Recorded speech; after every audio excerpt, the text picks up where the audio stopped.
Class 10th के biology के दूसरे अध्याय में हम लोग हैं और दूसरे अध्याय में अभी तक हम लोगों ने श्वसन की परिभाषा और श्वसन के प्रकार के बारे में जाना है। आज हम लोग श्वसन के दोनों प्रकार यानी कि अवायवीय श्वसन और वायवीय श्वसन की व्याख्या करने वाले हैं। इनके बीच के अंतर को समझेंगे और यह भी समझेंगे कि वायवीय और अवायवीय श्वसन में जो है किस प्रकार से कौन कौन से पदार्थ बनते हैं, यह क्रिया कहाँ होती है और इसमें किन किन चीजों की आवश्यकता होती है, इन सभी चीजों को जानने वाले हैं। चलिए तो बिना देर किए प्रारंभ करते हैं अवायवीय श्वसन तथा वायवीय श्वसन की व्याख्या। तो अवायवीय श्वसन है क्या?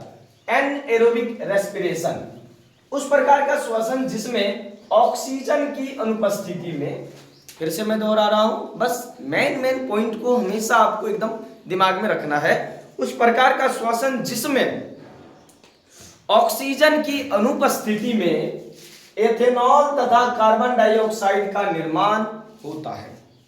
उस प्रकार का श्वसन जिसमें ऑक्सीजन की अनुपस्थिति में एथेनॉल तथा कार्बन डाइऑक्साइड का निर्माण होता है तथा ग्लूकोज के आंशिक विखंडन के कारण यह क्रिया कोशिका द्रव्य में होती है जहां एथेनॉल और कार्बन डाइऑक्साइड का निर्माण होता है। मैं फिर से दोहरा रहा हूं, उस प्रकार का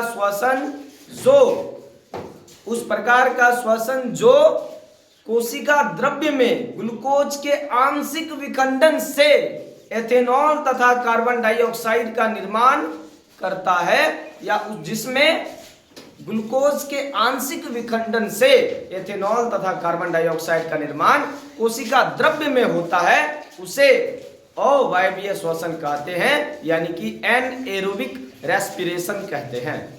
बहुत ही आसान है परिभाषा, आप आसानी से याद कर सकते हैं। उस प्रकार का श्वसन जिसमें एथेनॉल और कार्बन डाइऑक्साइड का निर्माण होता है और ग्लूकोज के आंशिक विखंडन से यह होता है और यह कोशिका द्रव्य में होता है, इसे कहेंगे हम लोग अवायवीय श्वसन। किन किन जीवों में अवायवीय श्वसन होता है? तो ईस्ट में हो गया, लैक्टोबैसिलस हो गया जो दही में जीवाणु है, बैक्टीरिया है। इसके अलावा कुछ अन्य सूक्ष्म जीव भी हैं जिसमें अवायवीय श्वसन होता है। अब हम बढ़ते हैं आगे, कुछ विशेषता जान लेते हैं अवायवीय श्वसन का। तो यह कोशिका द्रव्य में होती है, इसमें ग्लूकोज का आंशिक विखंडन होता है और ग्लूकोज के आंशिक विखंडन से ही एथेनॉल और कार्बन डाइऑक्साइड का निर्माण होता है अवायवीय श्वसन में। दरअसल ये अवायवीय श्वसन जो है फर्मेंटेशन का एक प्रक्रिया है, एक प्रकार का ऐसा प्रक्रिया है जिसको हिंदी में किण्वन कहते हैं। अवायवीय श्वसन किण्वन की प्रक्रिया में भी अवायवीय श्वसन प्रयुक्त होता है। आप कह सकते हैं कि किण्वन भी एक प्रकार का अवायवीय श्वसन है।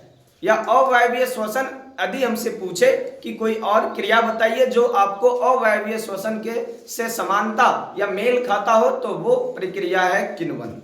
तो किण्वन है क्या? तो किण्वन यानी कि फर्मेंटेशन है क्या? तो समझिए, ऑक्सीजन की अनुपस्थिति में यानी बिना ऑक्सीजन के, ठीक, ग्लूकोज के अणु या फिर ग्लूकोज के आंशिक विखंडन से एथेनॉल और कार्बन डाइऑक्साइड का निर्माण होना किण्वन कहलाता है। आप कहेंगे अवायवीय श्वसन और किण्वन दोनों का परिभाषा तो मेल खा रहा है, दोनों एक ही चीज है इसीलिए मेल खा रहा है। बशर्ते किण्वन की प्रक्रिया कई जगहों पर होती है, कई अलग अलग रासायनिक अभिक्रियाओं के साथ इनकी आवश्यकता होती है, इसीलिए ऐसा देखने को मिल रहा है। तो फर्मेंटेशन है क्या? किण्वन। तो ऑक्सीजन की अनुपस्थिति में ग्लूकोज के आंशिक विखंडन से एथेनॉल और कार्बन डाइऑक्साइड का निर्माण किण्वन है। अब कहिएगा किण्वन के दो उपयोग बता दीजिए आप। तो ईस्ट एक कवक है, ईस्ट बहुत ही छोटा कवक है। ईस्ट से जो एथेनॉल बनाया जाता है, जो शराब बनाया जाता है, वो किण्वन प्रक्रिया द्वारा ही शराब बनाया जाता है। ईस्ट से जो शराब बनाया जाता है ईस्ट की उपस्थिति में, वो किण्वन प्रक्रिया द्वारा ही बनाया जाता है। ईस्ट में दो अलग अलग प्रकार के एंजाइम्स की मौजूदगी रहती है और इस एंजाइम का नाम है इन्वर्टेज और जाइमेज। ईस्ट इन्वर्टेज और जाइमेज की उपस्थिति में जो है एथेनॉल किण्वन प्रक्रिया करता है और किण्वन प्रक्रिया से बनता है एथेनॉल। तो ईस्ट एक प्रकार का कवक है जो है क्या करता है, इन्वर्टेज और जाइमेज नामक एंजाइम की उपस्थिति में किण्वन प्रक्रिया द्वारा एथेनॉल बनाता है। बस खत्म।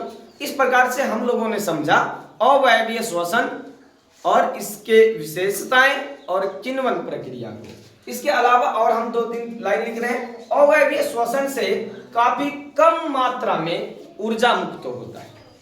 अवायवीय श्वसन से काफी कम मात्रा में ऊर्जा मुक्त होता है, मात्र 2 एटीपी अणु ऊर्जा। अच्छा, ये एटीपी है क्या? एटीपी एक प्रकार का ऊर्जा है जिसका फुल फॉर्म होता है एडिनोसाइन ट्राइफॉस्फेट। एडिनोसाइन ट्राइफॉस्फेट याद रखिएगा, यह है लिखा हुआ एडिनोसाइन ट्राइफॉस्फेट। मात्र 2 एटीपी अणु ऊर्जा जो है आपको अवायवीय श्वसन में देखने को मिलता है। अब हम बढ़ते हैं आगे। अब दूसरा जो लिखे हैं वो है वायवीय श्वसन, यानी कि एरोबिक रेस्पिरेशन। इससे पहले हम लोग एनएरोबिक रेस्पिरेशन समझे, यानी अवायवीय श्वसन समझे। अब हम समझने वाले हैं वायवीय श्वसन यानी कि एरोबिक रेस्पिरेशन। सीधे आपको दिख रहा होगा वायवीय। वायवीय मतलब ऑक्सीजन चाहिए ही चाहिए, तो उस प्रकार का श्वसन जो ऑक्सीजन की उपस्थिति में ग्लूकोज का पूर्ण विखंडन करके कार्बन डाइऑक्साइड, जल तथा ऊर्जा की अधिकतम मात्रा उत्पन्न करती है या ऊर्जा की विशाल मात्रा उत्पन्न करती है, तो इस प्रकार के श्वसन को कहते हैं वायवीय श्वसन। फिर से दोहरा रहा हूं, परिभाषा सुनिएगा। उस प्रकार का श्वसन जिसमें ऑक्सीजन की उपस्थिति में, ऑक्सीजन चाहिए ही चाहिए, ऑक्सीजन की उपस्थिति में ग्लूकोज अणुओं का पूर्ण विखंडन से कार्बन डाइऑक्साइड, जल तथा अधिक मात्रा में ऊर्जा उत्पन्न होते हैं, तो इस प्रकार के श्वसन को वायवीय श्वसन कहते हैं। वायवीय श्वसन का प्रारंभिक चरण हमेशा कोशिका द्रव्य में होगा, परंतु कोशिका द्रव्य में जब ग्लूकोज पाइरुवेट में टूट जाएगा, तो पाइरुवेट में टूटने के बाद जब कोशिका में जो ग्लूकोज, कोशिका द्रव्य में जो ग्लूकोज है वो पहले पाइरुवेट में टूटेगा, और जब कोशिका द्रव्य में पाइरुवेट बन जाएगा तो यही पाइरुवेट चला जाएगा माइटोकॉन्ड्रिया में। वायवीय श्वसन में यह क्रिया होती है कि प्रारंभिक चरण वो कोशिका द्रव्य में हो रही है, लेकिन अंतिम चरण जहां से ऊर्जा मुक्त होगी वो पूर्णतः माइटोकॉन्ड्रिया में होती है। पाइरुवेट बनने के बाद पाइरुवेट माइटोकॉन्ड्रिया में जाता है, और माइटोकॉन्ड्रिया में कोशिकीय श्वसन होता है जिनसे ऊर्जा उत्पन्न होता है अधिक मात्रा में। प्रत्येक कोशिका में जो है एनर्जी उत्पन्न होता है, प्रत्येक कोशिका के माइटोकॉन्ड्रिया में ऊर्जा का निर्माण होता है, इसीलिए माइटोकॉन्ड्रिया को कोशिका का ऊर्जा गृह यानी कि पावर हाउस कहा जाता है।